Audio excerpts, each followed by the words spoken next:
thank you very much for that positive and hyperbolic introduction.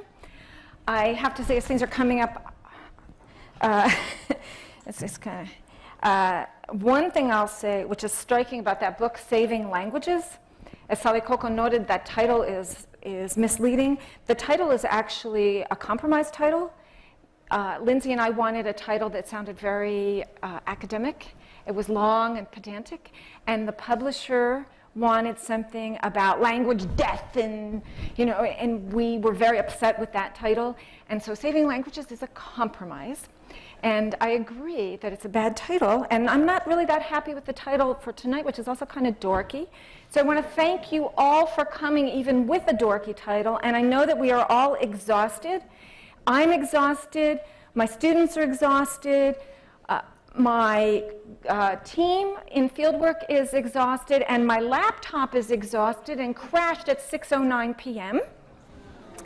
So let's see what happens, and if it crashes, that's fine. I'm going to first, I'm going to talk, and it's going to be a little bit of a weird talk. It dovetails very nicely with Robin Queen's talk, even though we didn't plan it that way. I'm going to start the talk and talk about, I really first want to talk about Ken Hale, and then I'm going to give you the points, and then we're going to look at a lot of data, which is what's making my laptop crash. There's a lot of video.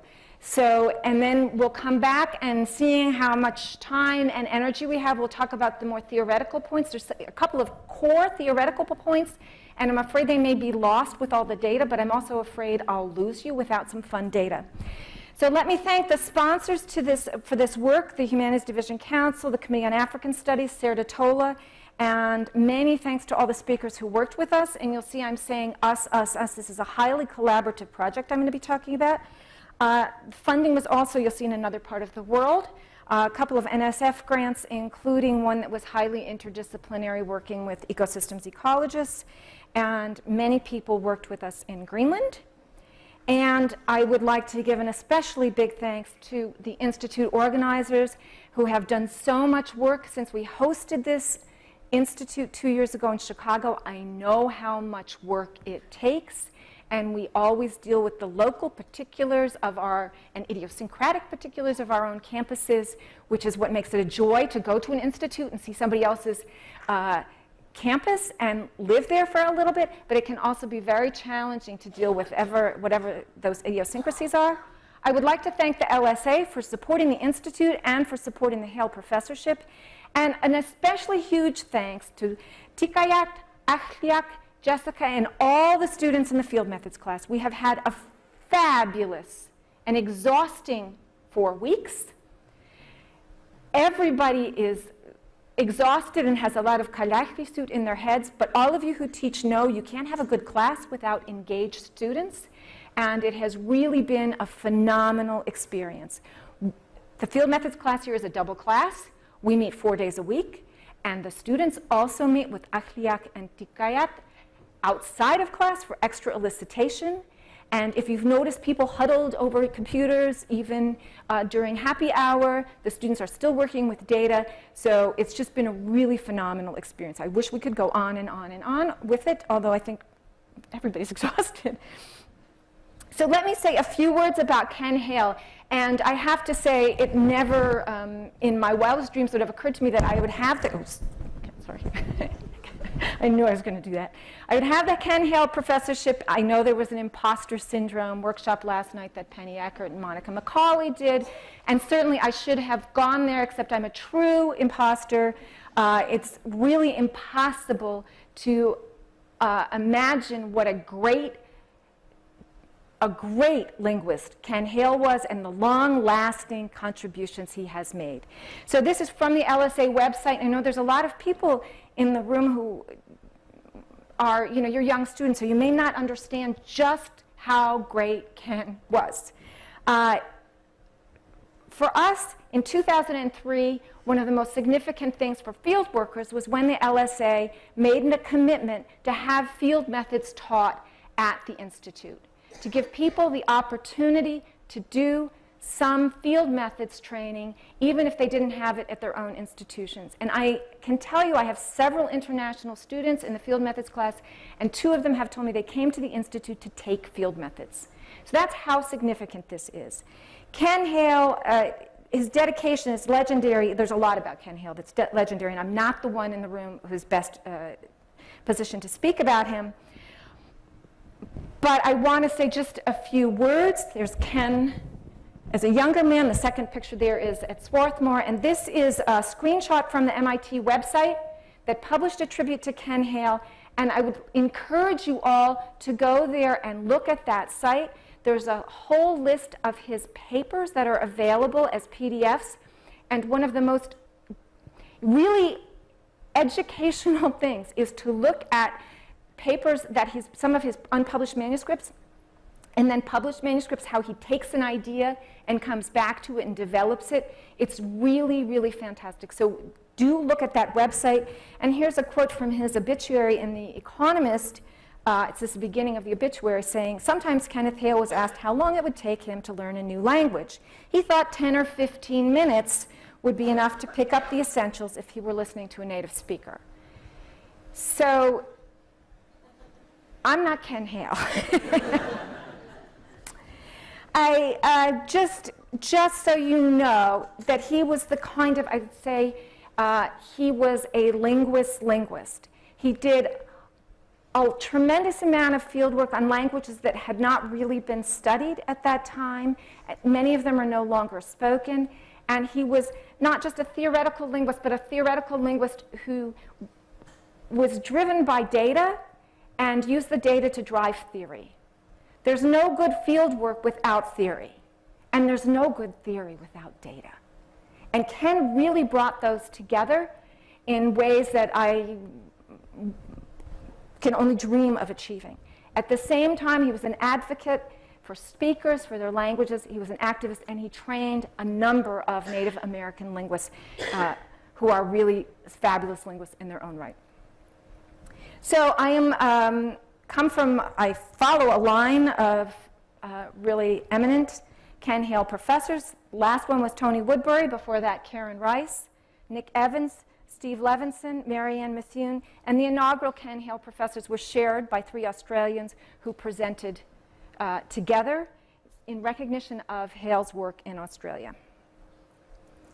So let me talk a little bit about my title and come back to a little bit of his work. One of the most problematic things in fieldwork is trying to know how, if you're asking the right questions. How do you know if you got all the cases? How do you know if you got all the forms? How do you know if you're looking at things the right way? Have we misunderstood because of our biases, our own linguistic biases? The languages that you know and studied can very, very easily influence how you analyze a language. So what questions are we not asking? And how do we figure out what questions we're not asking? How do we figure out what we are missing? How do you know what you don't know, right? That's the question. So I want to talk about lessons for fieldwork and lessons that we get from fieldwork. I'll do that by looking at a little of Ken's work and then my own data in some languages, Wolof in Senegal, languages in Cameroon, Greenland, Scandinavia, and then we'll come back to a discussion. But the short answer is there's no magic bullet. There's no obvious way to know that you've gotten everything. You really need to pay attention, listen, and watch carefully. You need to understand the community. One really helpful thing is to partner very, very closely with native speakers and build true and meaningful collaborations, not the kind of collaborations that you get just so you can get your IRB approved, but true collaborations where speakers will say to you, oh, this is kind of interesting, or I think this is funny. And if a speaker thinks it's odd, even if you think, oh, we do that in English, you should still listen to why it's funny to them, right? That's something important. For training, you want to get good training, and you want to keep training yourself. All of the senior linguists, and there's really famous linguists in this room, they haven't stopped training themselves. We're constantly moving forward, and sometimes feeling that we're behind. When you go to the field, you want to know what to expect, but you also want to recognize the unexpected, and you want to be open to it. Don't just say, oh, that's noise, or that's weird, I don't know what it is, but notice it.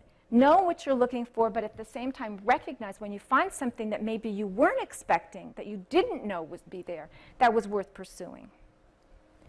So think broadly about what should be studied, And then what I really want to talk about today is be very careful about drawing boundaries around what counts as language and what should be studied by linguists. Because as linguists, we tend to classify things, we put them in boxes, and then we say we're done with that. But there's a whole lot that doesn't fit into those boxes and is really an integral part of human communication. To be fluent in a language, to speak it the way the native speakers speak it, you need to know a whole lot of things that I think we miss as linguists, and that's what I'm going to be talking about. An example from Hale's work, and this is an example, this is when I really would direct you to the papers on the MIT website again. So he was working on Lardil, which is now moribund with less than 5 speakers as of when I was writing up this talk and looked for the data. From that paper, that 1992 paper, which was not published, he's published several papers on this. He learned, he writes that this is a quote, that he learned of what he calls an auxiliary language, Damin, which is used by initiated men in the community. So only the initiated men could use it, and the problem was, or the thing driving the endangerment of it, was that the missionaries stopped permitting the initiation, and so the language lost its use. So he recognized that there was something potentially interesting there. An auxiliary language. It took him 7 years to get back to the point where he could work on Damin, but he did, and it's thanks to that that we have record of it, because it's completely gone now. It's maybe not best called an auxiliary language, but a lexicon. So the thing is that you can't use Lardil lexical items, but must replace them. And yet, the inflectional morphology and syntax of Lardil stay the same. So perhaps it was a mixed language, depending on how you define mixed languages and depending on what you think about mixed languages. The replacement lexicon is extraordinary, and Ken wrote about that a lot. But another thing that's extraordinary about it was the phonemic inventory, which had clicks. To the best of my knowledge, this is the only attestation of phonemic clicks outside of Africa. So very, very interesting. He recognized that there was something potentially interesting there. It doesn't sound from the descriptions like it was a full-fledged language, but he went out and he was able to get records of it while it was still possible. So how does that fit in with my work? So I thought I would be like Robin Queen a little bit and give you the personal side of it. What happened to me was Sarah joined the Peace Corps. Sarah's my daughter. That's not Sarah. It's from the Peace Corps website. And I hope she doesn't watch this video. But Sarah decided to join the Peace Corps. And the Peace Corps decided to send her to Africa, specifically to, see if I can get this, oh man, right to Senegal, which is right up here, in case your African geography is not great. They decided to send her to Africa.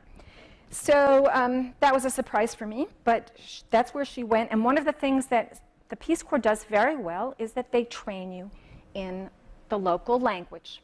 So they trained her in Wolof, and here she is. She was sent to Saint Louis, the former French capital of Senegal, and there she learned Wolof and stayed with a host family until she got her final placement. And so I thought, what would you do? I'm a linguist. So I thought, hey, we better do Wolof in the field methods class. Not every mother does this, but that's what I did. So we did Wolof in the field methods class, and then I got very excited. I thought, I'm going to go to Africa. I can speak to these people in Wolof, and that's going to be totally cool. If you ever do a field methods class, you know they don't really learn to speak in it. But one of the great inconsistencies. But I knew enough. I knew a lot more Wolof than other Peace Corps parents, right? So I get there, and let me tell you, here's the Wolof vowel inventory. This is from Ka 1989, and Harold Torrance's work on it. Harold Torrance is here at the Institute and knows Wolof better than I do. And then the consonant inventory, which looks kind of like, okay, fine. And then I get to Senegal. This is later. You can tell he's got the head mic on. But this is what I hear, and I hope you can hear it.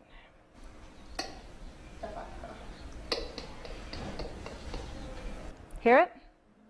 People are using that. But that's weird. No.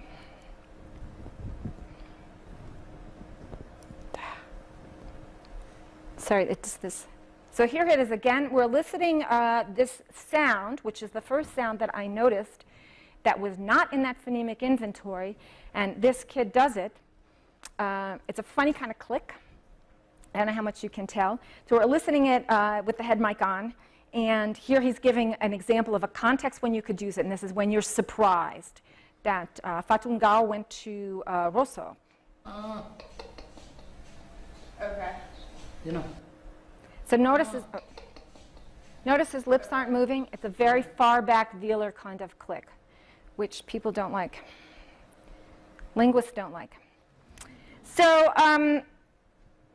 the question I'm asking is, what are we going to do with these sounds? That jumped out at me. I had done the field methods class, got the phonemic inventory, no clicks. And I get to Senegal, and people are clicking like crazy. And you saw the way he was clicking. Those are just clicks. That was, first of all, the first thing I noticed was this weird back velar click, which I've had a lot of people don't like to call a click, but I don't know what else it is. So I started thinking about sounds that are not phonemes, but they're used in everyday speech. We have them in English. Uh-oh. I have a glottal stop in that. The more I work on this, the bigger my glottal stop gets because I'm really focusing on it. Or you can say, and this is prevalent, especially everybody in Chicago says, the high school students say, it used to be duh, but now, right? So I have been working on something I call verbal gestures, and if we have energy for discussion, we can talk about that term, or we can do it at the drinks afterwards. But I'm looking at sounds that stand outside of the basic phonemic inventory, but are still really a core part of language. And that's what I'm talking about. You have to know how to use these clicks in Wolof to understand Wolof. You don't have to produce them, but you have to understand them. They are not phonemes in Wolof, and everybody agrees about that. These are particular. They don't take derivational or inflectional morphology. They don't go into any morphosyntactic frame. They stand by themselves.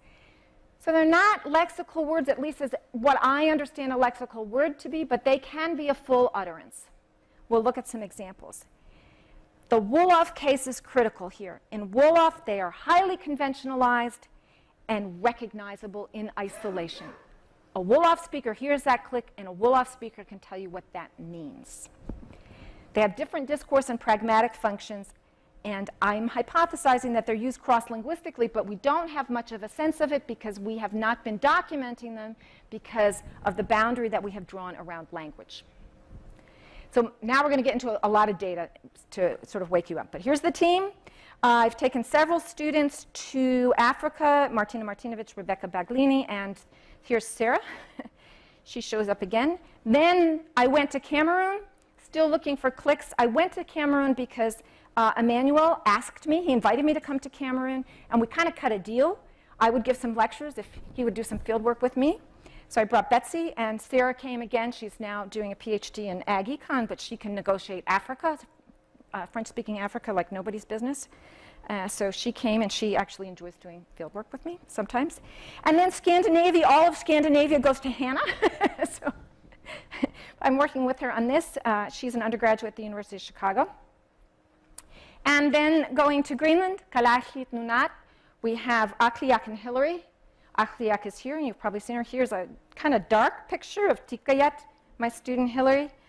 This picture here is taken in Sissimut, Akliak's hometown. It's about 11 o'clock at night, just so you know what it's like living in Sissimut in the summer. And it's not that warm out. There's a fishbowl effect because we're staying in my friend's house, and he didn't have curtains, which was a remarkable decision for a place where the sun isn't setting. And here he is in Sarfangui. So just a little bit on methodology and where all of the data that I show you is coming from. A lot of it participant observation and casual observation. So in the places that I'm going to show you data from, you can walk down the street and hear these things. I'm not looking for them. They're slapping you in the face. I also did elicited data and was able to conduct interviews in Bassa, English, French, Norwegian, and Wolof. And then we have some other languages as well.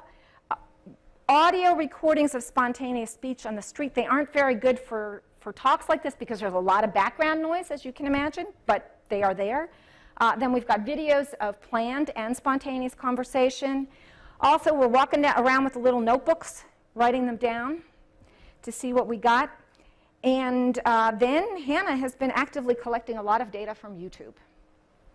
So one of the joys of YouTube is she can find all these television shows on YouTube and get spontaneous conversation with what we're looking at there. And then what I've done in the African cases is take sound samples, extract them from context, no video, and tested the sound for recognition because people can recognize them, so they're contrastive. In particular, the Wolof case is the most interesting in this. So let's go to Ronk. When Sarah got her Peace Corps placement, we've already seen, here's Senegal. She got sent up to a little town that is not on this map. It's just, here's Mauritania, and she's just up here, just outside of Richard Toll, in a place called Ronk. Wolof is a major language of Senegal. It's not really a written language. It has an official orthography, but isn't written. Educated speakers are educated in French, and so they're bilingual in French. In Ronk, education levels are low. Education levels in Senegal as a whole are low, and in Ronk in particular low. And in particular, the women don't speak much French. So it's really a Wolof-dominant town. There is a group of Poulars who speak Wolof and Poular and some French on the outskirts of the town or village, whatever you want to call it. I don't know how many people live there, somewhere between 5,000 and 11,000. I realize that's a huge range. There's a counting problem. So this is what Ronk looks like. And so here is a chart of the verbal gestures that we got, and we're going to listen to some.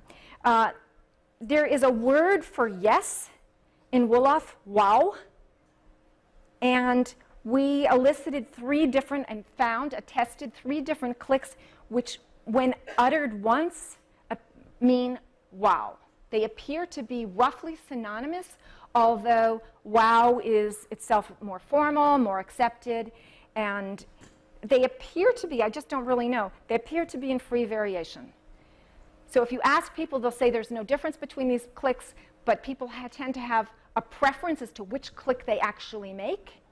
And I can't see that it tracks with anything. It's hard to imagine that they're completely in free variation, but I know 2 brothers, and we'll see recordings of them. One uses this velar click with the mouth closed, and one tends to use an alveolar click. He doesn't use it. They can both make them, so it's not a production problem. So they use different ones. Anyways, we have a dedet, bilabial dental click, chip 2, which is an effective one. I don't like this. And then some things that are not clicks, and yet are used if you sort of expand your notion of what kind of sounds do you use in language that aren't language or not language proper as we think of it, is include these. So we have some examples, and let's just look at some examples. So wow, first of all, we have these 3 variants. A single instance means yes, and repeated it can mean, oh, I see, I get it. It's used as a back channel. This one, so I'm having some issues. This, we have audio but no video for reasons I don't know.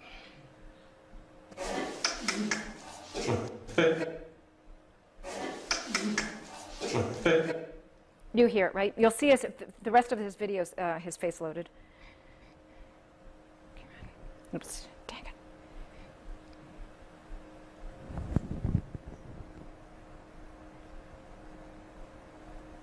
Sorry, I'm going the wrong way. There we go. So this is one of the brothers. So he's repeating it because of the elicitation. Normally, just once. And you don't have to say we or wow.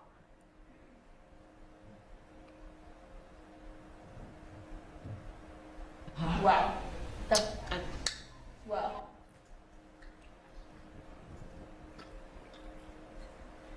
Yeah. So variation, he can do them all. This should be, that's the same one, is it? It's not a synonym? So he describes them as synonyms. So here, this is the guy we couldn't see before. And if you repeat this rapidly, it's a correcting, like.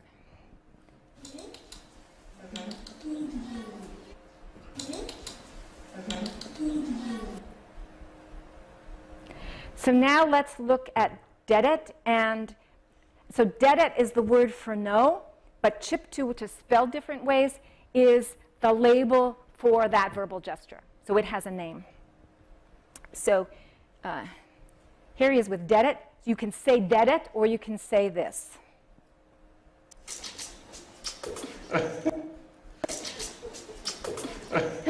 You hear in the background, that's his 2-year-old daughter who's repeating everything he does because she's just standing there watching. And here he does. This is a negative affect kind of thing. It means I don't like.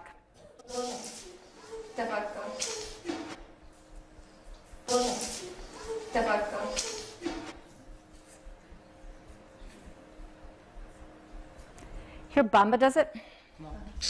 Wow. So if you watch his face, there's clearly facial expression and a gesture that goes with this. Wow. He's exaggerating because of the elicitation. Also, he's really into it because the head mic's on, so every time we turn around, he's like pretending to be a rock star. But you saw the previous speaker didn't do that much, right? So let's just listen to some. These are from the audio. Oh, dang it.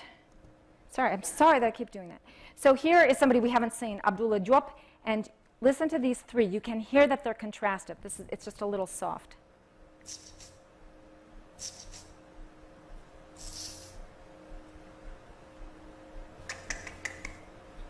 It's contrastive. And here we have.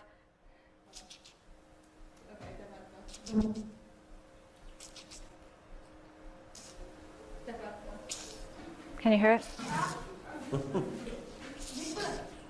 So speakers can identify these without anything, but you can identify them as different. So that's what's really interesting about Wolof. They're highly conventionalized. They're very, very hard to get in spontaneous. They're hard to record in spontaneous speech unless you have people mic'd. And as soon as you have them mic'd, they start behaving oddly in Senegal. That's been my experience. But this one, I didn't have a mic. It's two little boys.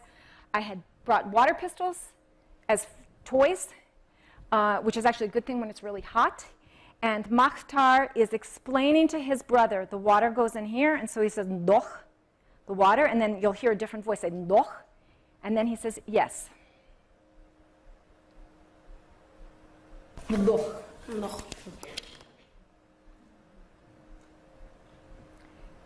So I really think that's part of language. And sorry for the Wondershare and everything. It's what happens when students splice your videos. This is to get attention. And there are two variants in this. Some variants, in Ronk, it's mostly just an S. In the city in Dakar, it tends to begin with a P, have a P onset.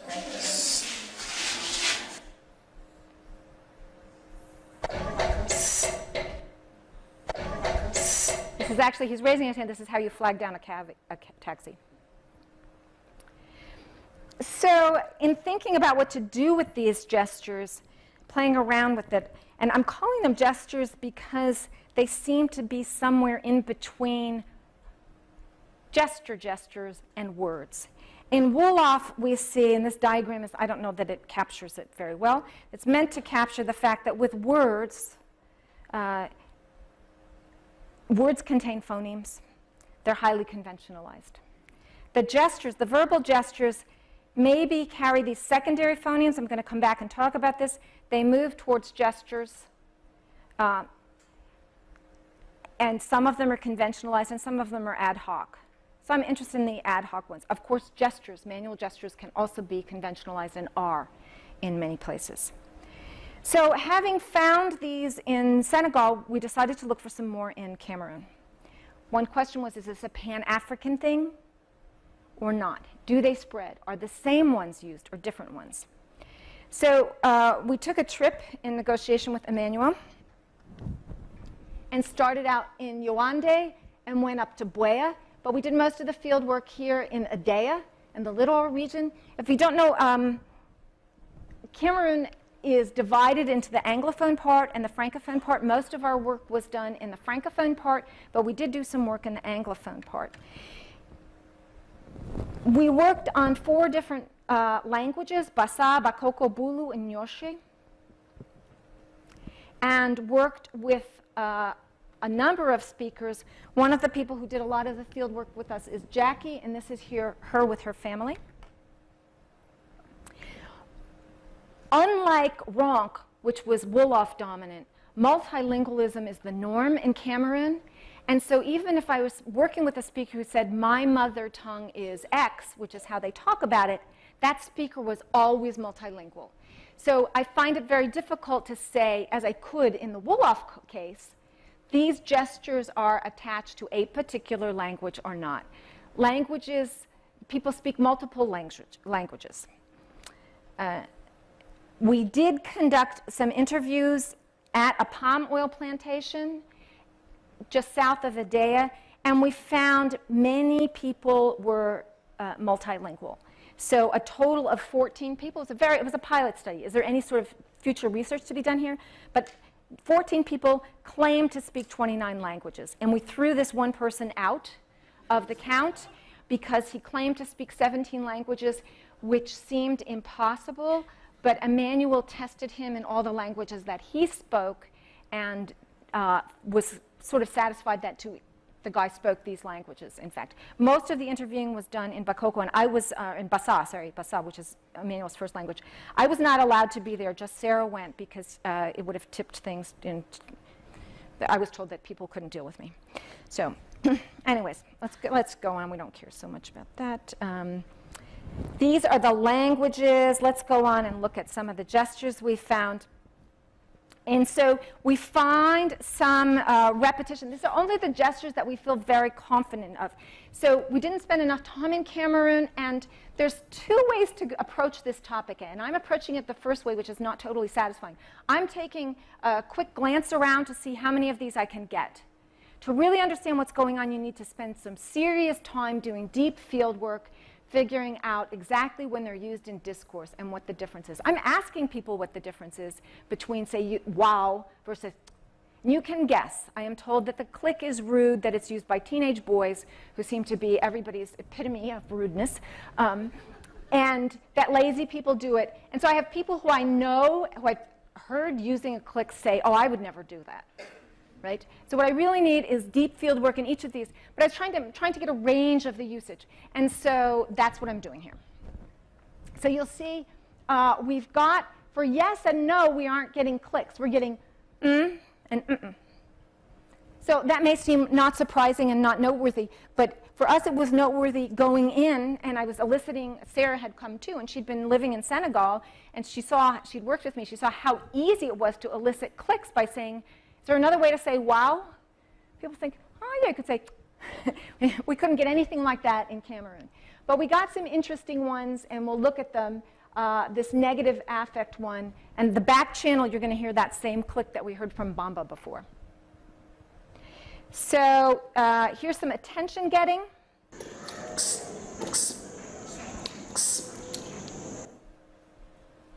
Come on. Oh, come on.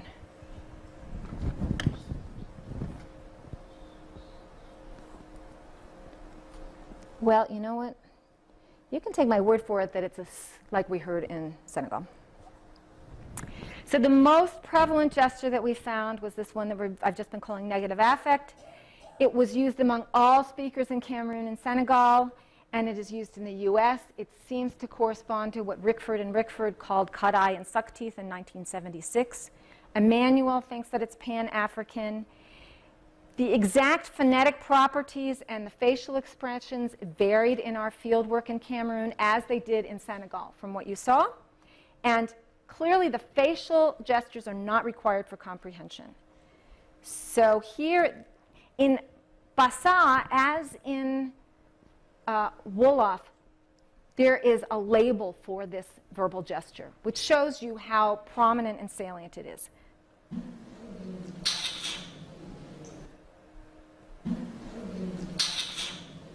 Similar. Here we have.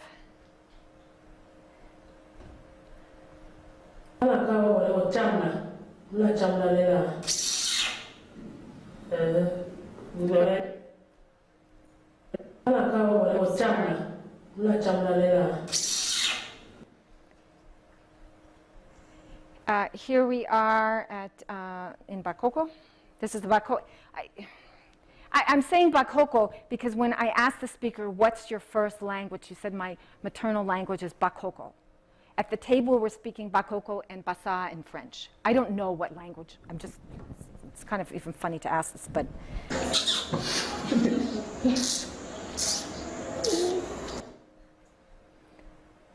That one is easy to elicit. This is Boo Boo. To say I don't like, I can also do this. So he has very expansive gestures and moves more. He does not speak Bassa. And here we have another speaker up in the Buea region.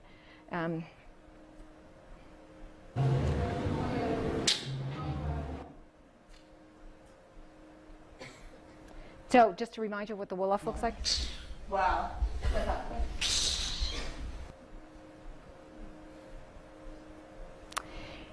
So this is this is an excerpt from a conversation that we recorded where none of the researchers are present. We set up the recording equipment and left. It's not totally natural. Look at the way they're sitting around the table. And you're not going to be able to see this. I just said I don't have very many of these in naturally occurring conversation. But she says, "En Bassa, what's up, Majoli? Why are you're not talking?" And she makes this click. And you'll see that they go on, they're talking a little bit further past it. Listen for the click. It's hard to see, but just to show you how it happens in conversation. You heard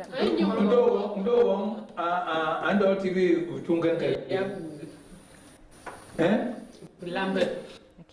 So in about an hour, 20 minutes of conversation, we have, I don't know, 40 clicks or so.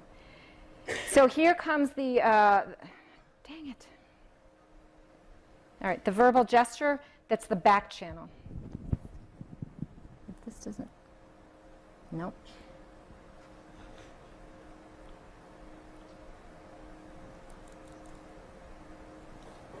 There we go.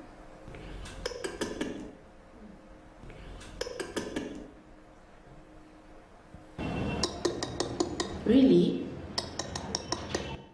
So these are speakers from very different regions, and actually Emmanuel does this one himself.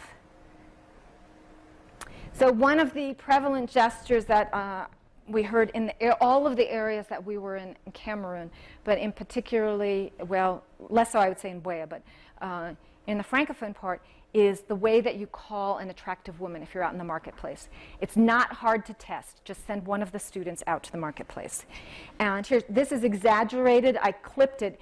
The surrounding conversation would let you know that this is what she's talking about. It was a sound, but she's exaggerating here.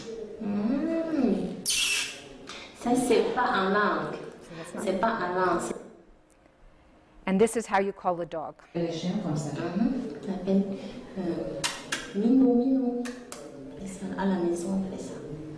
So all of the women that we interviewed in the area know this gesture, have heard it, and they say they refuse to answer to it because they are not dogs. So well known.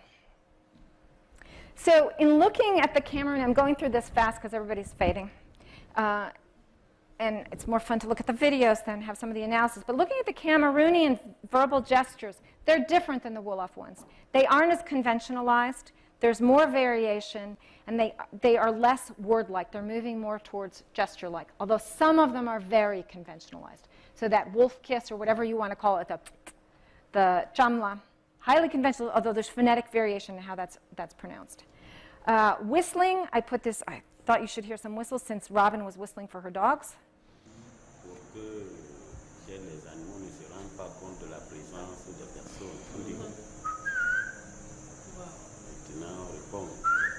So this is the call if you want to find someone in the forest, and then the response in Bakoko. Problematic, sort of different to analyze because this is a tone language. But let's get some whistles. Oh, come on. I'm so sorry.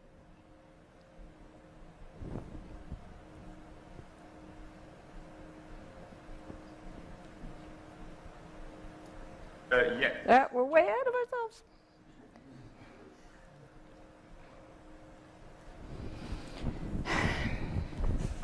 C'est en méchant.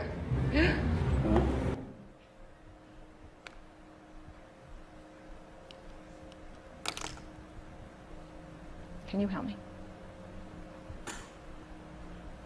Can you get me?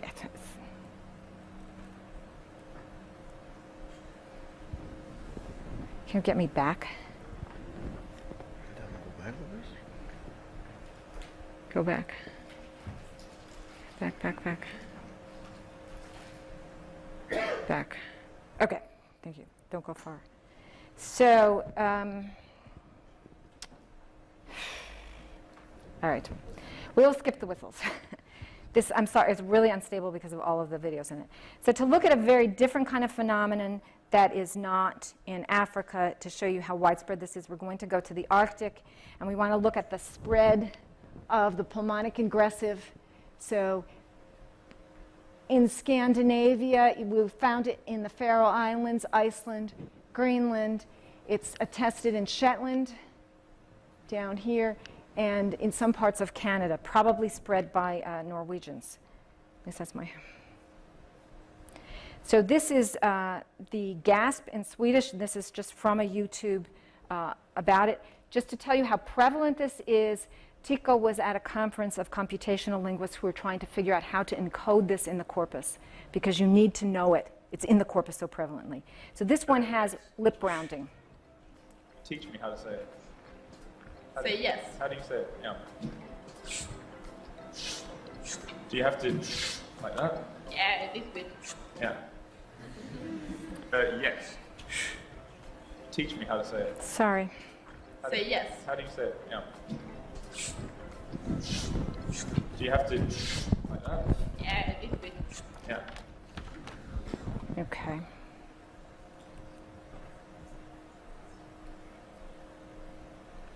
So this is a video where they're speaking in English, but it's taking place in Norway, and you can just hear it. C'est en méchant. Yeah. Be careful. And this is, Hannah did some interviews in Norway, in Norwegian, and she's talking to Martha and Anders, so I just clipped it so it's from real conversation. Hopefully this will play properly. Yeah. Yeah. You can't hear it. Yeah. Yeah. Couldn't hear that one. All right, it's there. It has...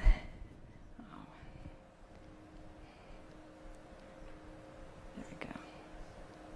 So here it is in Greenlandic. Yeah. So since it's a phonation pattern, you can say the word yes, which in Greenlandic is up, up. Or you can just say, and you back channel with this too. So one of the two Greenlanders uses it much more than the other. So if you have a pleasant conversation with them, you may hear it.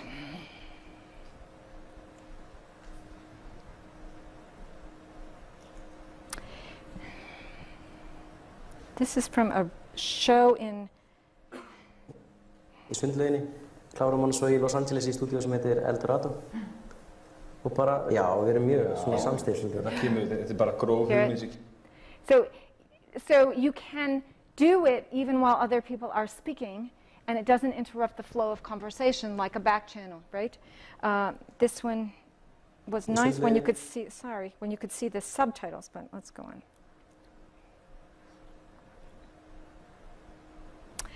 This is the worst video. If I have been driving you crazy, the way this is operating, this one is really going to drive you crazy. This is a YouTube lesson in Icelandic, and for some reason when I uploaded it, the audio got out of sync with the video. But she's teaching you to speak Icelandic with 3 words. And I cut off the beginning of it, which I'm sure is not causing the problems here. Or you. You got it?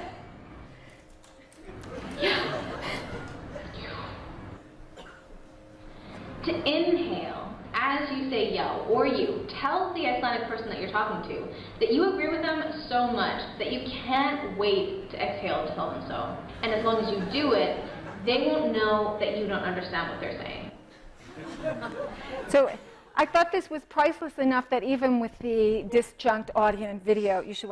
There's two yeses. It's a polarity issue, and this is her explanation. I did look up the linguistic explanations. They didn't quite match. So if you look at Robert Eklund's work, he argues that this ingressive phonation is natural and has been used in multiple places, deliberate means of speech reproduction, that it's used by shamans and ventriloquists. It's not limited to Nordic languages for sure, and it may be found on all continents. But if you go to one of these cultures where they use this, you will see that we do not use it this way in the US. We can do it. We're completely capable of it. But this is a really common part of conversation. There it is. So with a nod to Robin, I wanted to give a little bit, before we get into some discussion, I see everybody's fainting, so we'll go quickly here, talk a little bit about some animal calls, since Robin did animal calls. In Greenland, there are sled dogs, and sled dogs, the southernmost part of Greenland where they occur is in Sisimiut. Sisimiut is where Akliak is from. And so here are some sled dogs in Sisimiut. They're not pet dogs. And you cannot legally bring the sled dog south of Sisimiut, and you cannot legally bring other dogs north to Sisimiut. And so here we have sled dogs, and they're kind of dangerous, actually. And this happens to be a reporter from the Chicago Tribune I was with in Greenland, and he found some puppies. And so he's taking pictures of the puppies. So I thought that you ought to see how you call dogs. Sorry. The things I do to my friends. How you call dogs, how you call dog puppies in Sisimiut. Here she is under duress in class, and of course with the true stupidity of a field worker, I sent the video camera home to Chicago, so this is a recording from Taha's phone. You really want to see this.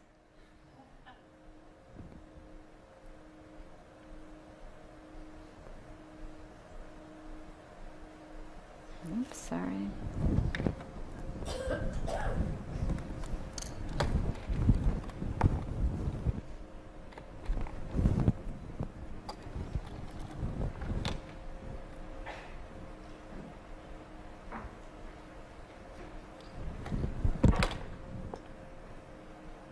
There we go.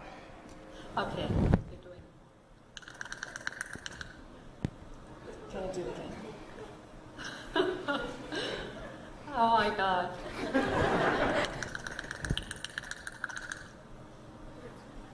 Yeah. I thought that was fun. So that's how you call puppy in Sisimiut, and then I want to take you back to Ronk, and then we'll stop and look at this. So one of the things if you remember back in Wolof, which feels like a long time ago, we had all those clicks. In Dakar, those clicks are also used to call animals. But Dakar is a city, and it doesn't have the same kind of relationship between the people and the animals. Ronk has a separate set of animal calls for different species, and they are deictic. Which, the only thing I can tell you about that, some of these are clearly not animal calls, but certainly donkey, sheep, and dog are. Cat, they say the word for cat, and then you should hear chiptu too. So here's come, go. Ay. Adi. Mar. Ish. Cat, this is the word for cat. Mus. Sup. I don't really know that this is the kids. I don't know that you ever call a pigeon. Maybe. And then this is the reaction to a bug. So that was in trying to figure, that seems to me that's chiptu, right? But we said, how do you call a bug? And that's what they said. Okay. So let's do a little discussion, and then I will release you. So what? So what are we going to do with these sounds, and what do we want to think about them? And I have different thoughts on this. Allolanguage, secondary phonemic systems, interjections, or verbal gestures, what do we want to call them? Then I'll say a few things about contact and multilingualism. So the term allolanguage was introduced by Westcott in 1975, and Brian Joseph just used it in the historical sociolinguistics session a week or two ago, whenever that was. Time is moving strangely here. And I thought perhaps this would be a really useful way to think about these verbal gestures, what I'm calling verbal gestures. Westcott, going back to Traeger, distinguished between macro language, big picture language, and micro language. Then he called micro language, following Traeger, straightforward informational uses of language, and that's oriented toward quantifiable factual information. Whereas allolanguage includes expressive and effective items, onomatopoetic words, sound symbolism, idiophones, interjections. I should say that the clicks are not found in the idiophones of Wolof, which is where you would actually expect them to be. They aren't. They don't combine with words. So allolanguage is languages that alienated from conventionally structured speech. So maybe that's a good overarching term for the kinds of things that I'm talking about. But maybe not. I'm not convinced that we can separate informational uses of language from expressive use of language. But that's a question. Another attractive hypothesis is to think about secondary phonemic systems. So as I've shown you, or at least I hope to have shown you, these sounds are really conventionalized. Speakers recognize them out of context. They are sending a message, and you don't say what, and we've tested them. It's not felicitous if you hear the dedet click to understand it to be yes. It means no. And you can substitute them quite freely. You can't embed the clicks. Friesen, Pike, and then Harris talked about two or more systems. Fragmentary sounds found only in specific morphemes. Harris talked about segments, exclamation morphemes, animal calls, words borrowed from foreign language. So we can create a separate economy of phonemic elements out of these segments and note their limitation. So maybe that's the way we should be thinking about them.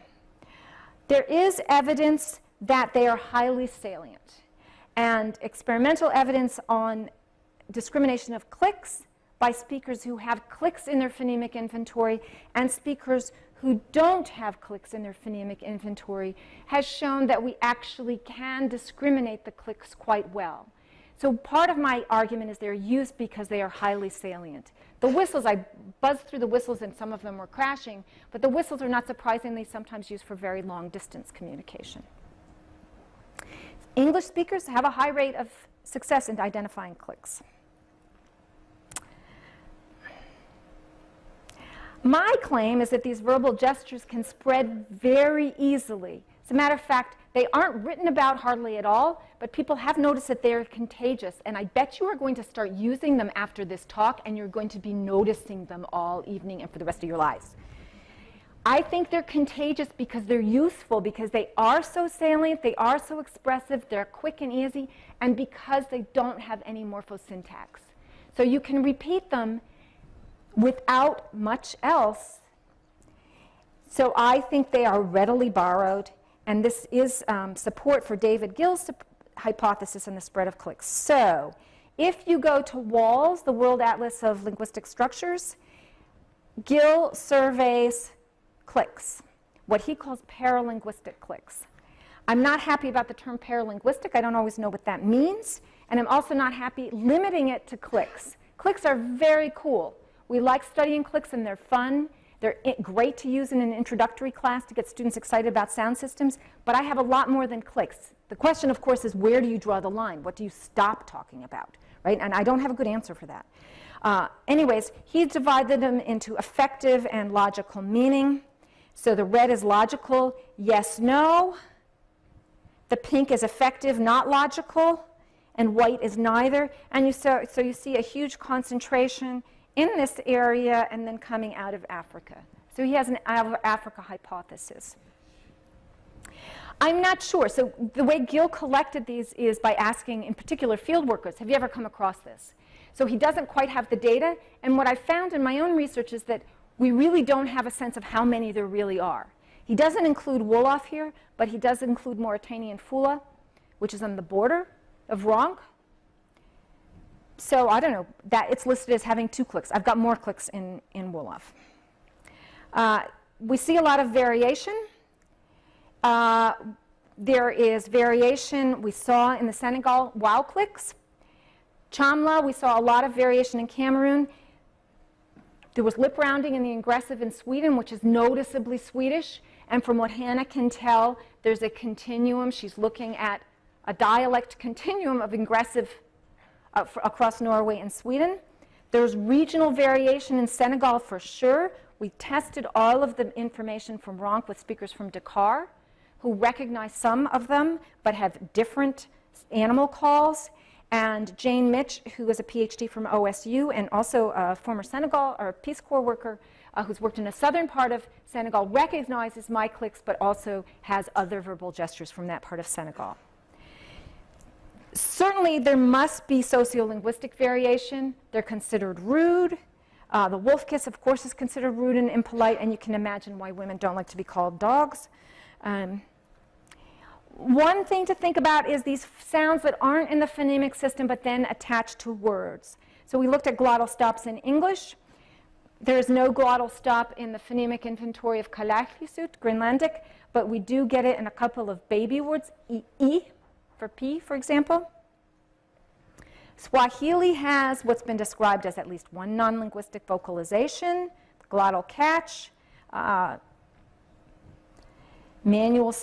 gesture that indicates bad smell. Kichimaya has interjections and includes something that Kockelman describes as an implosive glottalized alveolar stop, often called a dental click.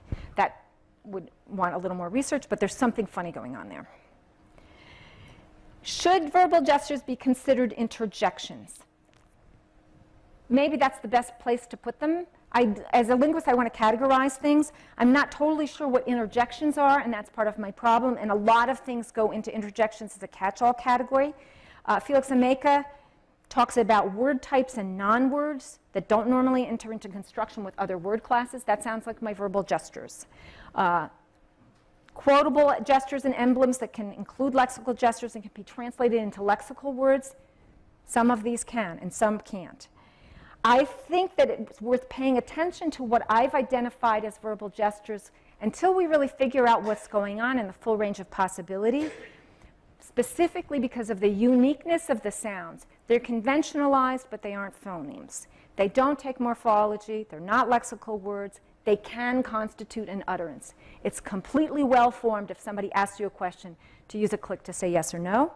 They are elicitable, and they're conventionalized, so we should document them and study them. Thank you.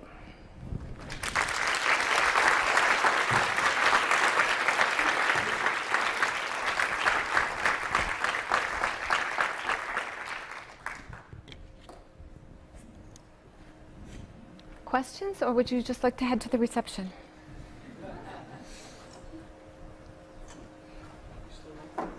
Yes.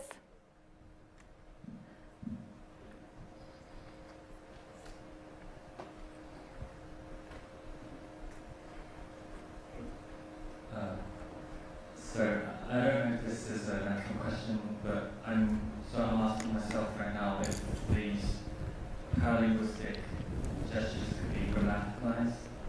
So I remember when I was a kid, I used to listen to my mom on the telephone, and she would speak Korean, and she would be like, oh, like, and that's a valid yes in Korean, and you could repeat that to give like emphatic back channeling.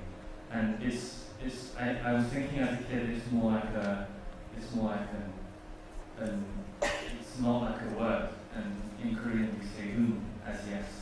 Maybe like long ago that was a kind of a discourse type of a gesture as you were talking about, and I was wondering if those could be incorporated as words in lexicon or something. Would that kind of development be far-fetched? I don't think it's far-fetched, and I had started looking at this with the anticipation that this would be a pathway for new phonemes into the language. However, I don't have any attestations of it happening, and perhaps it's not happening for the reasons that they're successful. If you believe in this, that they're successful as secondary phonemes, I've been trying to get people to accept, so a little bit depends on what you mean by morphology, or grammaticalization, sorry. They are conventionalized in that respect, yes, but in terms of adding morphology, I've been trying to get people, speakers of English, to put morphology on uh-oh, and I can't get anybody to do it, but I can do it, but I think I'm thinking too much. I uh-oh'd. So I, yes, thoughts, response? Yeah, it looked like that sparked a thought.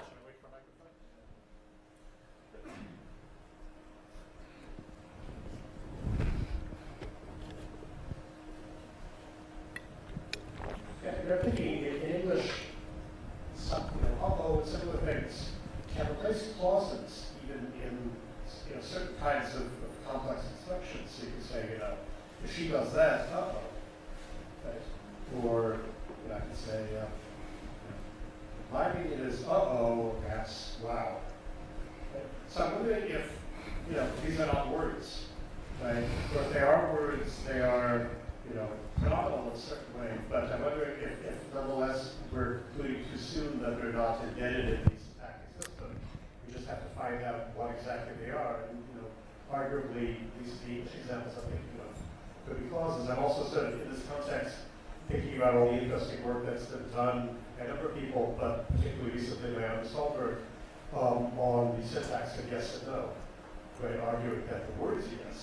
Right? He said no cross-linguistically, has a syntactic position, and verbs can move to it, lexical items can be put in it. And I'm wondering if maybe, we shouldn't be too quick to assume that some of the items that you've been talking about might actually have a similar syntactic status. We just haven't yet, found in every case the right place to pause to put them. I think your point is well taken. Whether or not they're words depends a lot on how we define a word. And the more I think about it, the less I know. The examples you gave are all fine for me in English, but they feel different. They feel like they're in citation form. So speakers tend to accept, certainly I haven't tested as much in English, because I don't, but people will accept more she in sort of reported speech. She went, uh-oh, then she said, uh-oh, said. It seems to be some sort of Klein in English where more is possible. In Wolof, people will not put a speech verb in there. You have to say dafa, she went. You can't do it. This example was the consequence of a condition. Right? So, if that happens, uh-oh. Do you really want, but you don't want to say that's a clause there, do you? I'd like to know why I shouldn't. I haven't thought about this a long time. Yeah, it's positionally fine, but it bothers me very much that I can't put any morphology on them. Maybe my heart is looking too much at morphology, but I think their status is really a good question, and it does seem that to me, and I don't know, they get more and more acceptable to me. So I'm really not. I don't trust my judgment at all. English seems to be loosey-goosey about this, and sort of the Wolof speakers rejected the things that we tried like that. We had to really push them to get dafa as a reportative. So, yeah. Gretchen. So when it comes to putting morphology on words that might not be words, something I've been interested myself in lately is and which are disfluencies that happen when you have a planning issue, and people will say I was and ahhing, and in British English that licenses the and ahhing to break the hiatus. But interestingly, when you actually use it, it does not condition phonologically conditioned allomorphy. So you always say there was a and systematically absent is any, there was an so there's which is interesting, right? So in some sense, they have exactly this weird middle ground. You can put some morphology on it, and it triggers phonological processes on it, but it does not participate in other things. And is also made up of phonemes. So I don't know if that makes a difference. I don't know. Pass the mic that way. Yeah. So I actually don't know. I think these are really important questions. Yeah. I was also thinking about, during your talk, the ingressive sympathy hiss that English has. That sounds bad. And I think it's really hard. That's not a sound that, is meaning in English. And I think that one is really hard to put morphology on, like, Yeah, and that one, that's a really good example. That one is also in English, I think. It's dangerous, of course, to think of this stuff off the top of your head. But I don't think that we ever do what we do in, say, Kalakisut, we say, up. I don't think you do that with the word. It's always, can you do, yeah, yeah. I had aggressive, and then it's different, so. Yeah, that's a good example. That's a really good example. I have two questions here. Good. The first, which you might have already answered, is when the verbal gestures start to be considered part of the language you input, especially words that show emotions, actually reminded me of something that my mom does, and the women of her dialect, the Chinese dialect, also often does, and I'm sure it exists in other languages too. And they are, and it's actually often accompanied by a certain facial expression, like a turning of the face or the eyes, that's quite similar to what you showed. So, yeah, you probably answered it. So to what point they become, at what point they become part of the language? Is it the fact that there's a set of gestures instead of just an individual one and they're contrasted? So from where I sit, they're part of the language when more than one speaker uses them and they're recognizable, so that they are consistently articulated enough that they're recognizable, but they aren't idiosyncratic. That's when I think they're worth looking at. We only, here in the slides, I collected many more. The Wolof data I'm very confident of. The Wolof was collected in Ronk. Sarah lived there for 2 years. I have to say the first year that she lived there until I came, she didn't notice them. So that was interesting. We checked with speakers of Dakar and Chicago, and we actually found that when we went back and listened to the recordings from Field Methods, that the native speaker who'd been working with us, he was doing the clicks all the time, and we didn't notice them. So I feel really confident about that. I collected quite a lot of very interesting potential gestures in Cameroon, but only one person used them in elicitation, and I'm suspicious of all of those. So for me, for this, my diagnostics were that I saw them spontaneously and they were used by multiple speakers. So at that point, for sure. The others just I need to look for. One of the speakers got very enthusiastic, but I couldn't tell if she was making up stuff. This is actually a danger in field work. Yeah. The second question is just a basic question about Fieldwork, because I've never done Fieldwork. And at the beginning, you mentioned that you had interviews in several languages. And I was wondering, what if you don't have any common language that you speak? If they don't speak English and you don't have a translator or interpreter? So some people do monolingual fieldwork until they get up to speed. That's time consuming. Another thing to do is to hire an interpreter. That means that you're always working through an interpreter, and that's problematic. Most field workers would say that what you really want to do is learn the language. Since I'm not Ken Hale, I haven't mastered all of these languages, and I partner really closely with people who have. That's what I do. And some of the languages I work on, I do speak, and I speak in the field. But the real challenge is in general, I think that if you want to work in an area, you either need to learn the language or you need to learn the contact language, at least to get yourself started. Usually, if you're working with small communities, you need to learn the contact language, even so you can negotiate with the authorities, the legal authorities, who are probably speaking a majority language.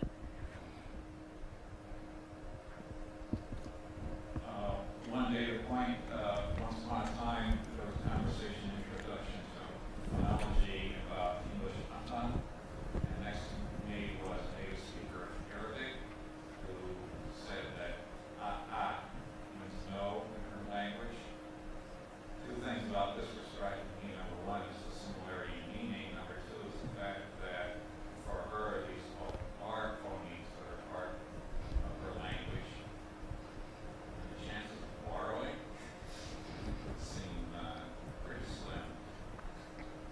Yeah, I mean, of course, some languages do have glottal stops as phonemes, and there's some debate whether huh is a universal word.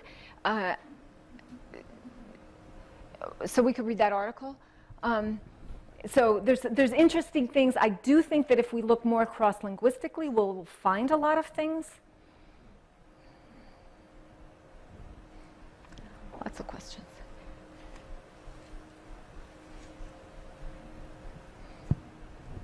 Okay, so I just have a funny anecdote and observation, but so I'm thinking a little bit about like child acquisition for some of these things. And so my nephew, who was before we started to speak, so he was probably 1.5, he would, and he was so excited that he'd do this, but he would go, and So he was, when he was doing these verbal gestures before even he was speaking. So I just wonder, at that point, is that, I don't know, is that like part of his communicating toys? Or I don't know, but you know, are you seeing like, when you're talking to families or little kids, like how young are people starting to do these sounds? I haven't looked at it longitudinally. I have seen, as I said, with that in the Wolof case, when we're eliciting, the kids will come around and start imitating. And so they're easy and they're fun. They're fun sounds. There's something about it that we don't really have a good way of describing this in linguistics for fun sounds, but they are fun. And so the kids like to imitate them. What they pick up first, it would be good to see. But if I'm right that they're salient and easy because the lack of syntax or lack of morphology, if we want to go with what David said, you can imagine kids picking them up quickly. There's some.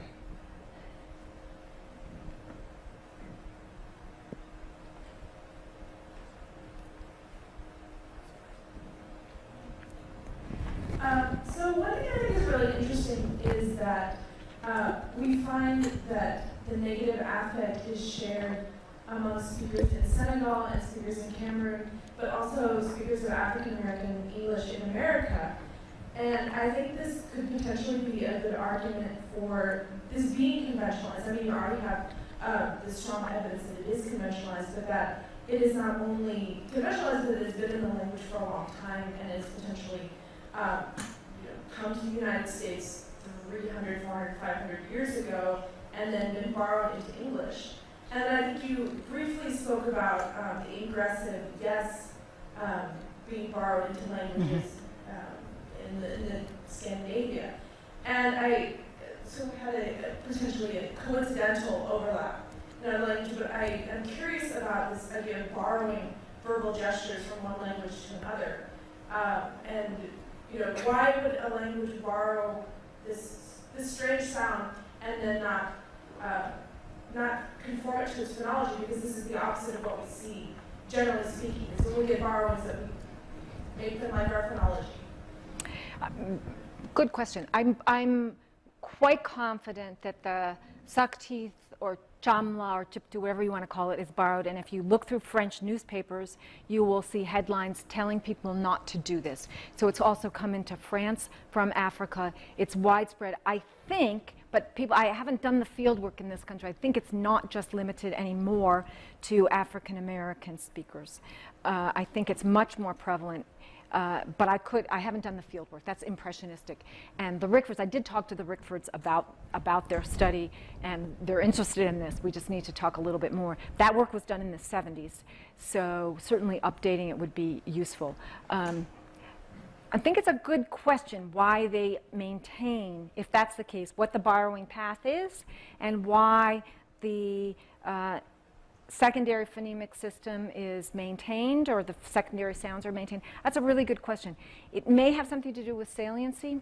I don't know. And it may also be, some of this, you can't really talk about this without doing exactly what I haven't been doing, which is frustrating some people, really getting into a theoretical discussion of wordhood. I see the frustration on some people's faces, but maybe there's something about both the sound and the function that keeps them separate. I would have thought the opposite, but yeah, this one is pretty widespread. It would be interesting to know where it's not used. Yeah. I was wondering if you had any thoughts about the kind of problems that this study could solve. One example that came to mind for me, and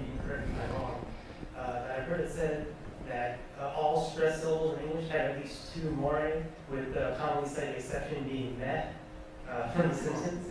But you can consider it as this kind of extra lexical utterance that you can kind of sidestep that issue. Could you think of any other issues that this new category can help us deal with?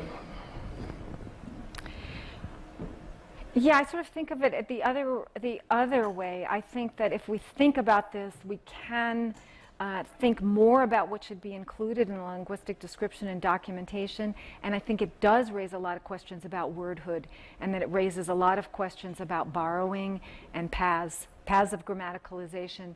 To me, it is striking. It's striking how they're not incorporated, how they don't. However you want to talk about that, they're still a separate category in some way. So I think that that's the question: what to do with them. Yeah. I think if there are more questions, we can talk to Lenore more at the reception. So Thank you. Thank you very much.